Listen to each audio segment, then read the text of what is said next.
Hello বন্ধুরা, দুপুরবেলা খেতে বসে গেলাম।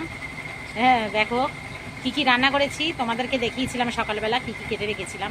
তা রান্নাটা তোমাদের দেখাইনি, রান্নাটা দেখাচ্ছি। দেখো ভাত বেড়ে দিয়েছি, ভাত বাড়া হয়ে গেছে।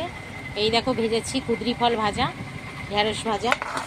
আর দেখাচ্ছি দেখো, এই দেখো সেই শাক ভাজা, শাক কেটেছিলাম, দেখেছো তোমরা, শাক ভেজেছি।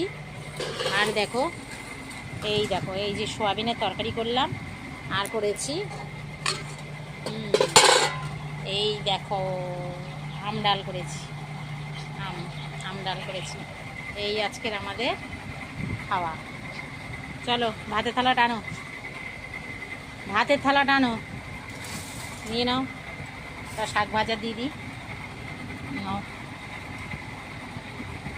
নে পাপাই নিয়ে নে, আমিও নিয়ে নিই শাক ভাজাটা পাতে। ব্যাস নিয়ে নিলাম। শাক ভাজা দিয়ে ভাতটা কেমন লাগে দেখি, খেয়ে ভালোই লাগবে। চলো বন্ধুরা খেয়ে নিই, অনেক দেরি হয়ে গেছে, 3:20 হয়ে গেছে, দুটো খেয়ে নিই। টাটা।